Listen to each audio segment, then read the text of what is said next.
Until the beginning of the 19th century, nobody challenged Newton's gravitational law. According to Newton, every object in the universe attracts each other, including you and me as well. It's called gravity. An object's gravity depends on its mass. That's the reason we live on the Earth's surface. More mass, more gravitational force.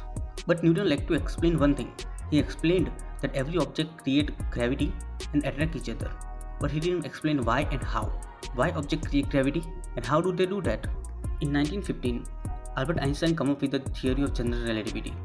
General theory of relativity says that any object with mass warps the space-time, just like this. Einstein defined this as gravity. So imagine warping space-time in such a way that you can cut a portal from your location in space and emerge in another location in space. Let me give you another example. So here is point A and here another point B on paper.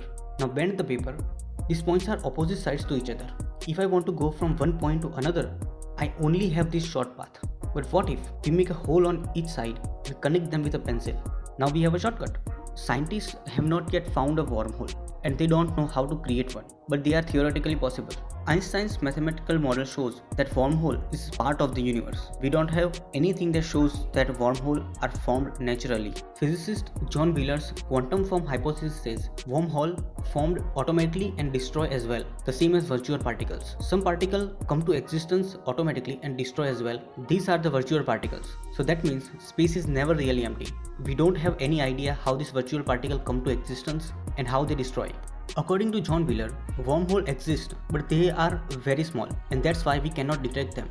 Even if we detect them but travel through the wormhole, we have to make the wormhole bigger, and for that we need exotic matter. In universe, every object's energy, density and pressure are positive. But in the case of exotic matter, they are very different from normal matter. Their energy density and pressure are negative. That means we have strong possibility to create such matter with positive energy density and negative pressure and vice versa. If we use exotic matter in a wormhole, then its negative property will push wormhole outside and can make it big so we can travel through wormhole.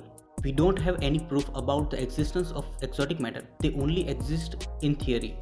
Now assume for a moment that we successfully develop technology to make or find the wormhole and make them stable and bigger. But still, we have to deal with another problem. In reality, wormhole create a short pathway between 2 points in space-time. That means not only in space, but in time as well. If we try to travel from wormhole to another galaxy, then we have a strong possibility that we might end up in the future or past, and coming back to the same time might be hard. Scientists who believe in the parallel universe also believes that wormhole connects to another parallel universe. We might get stuck into parallel universe. We have a long way to go, and who knows, if you are lucky, you might meet your parallel self one day.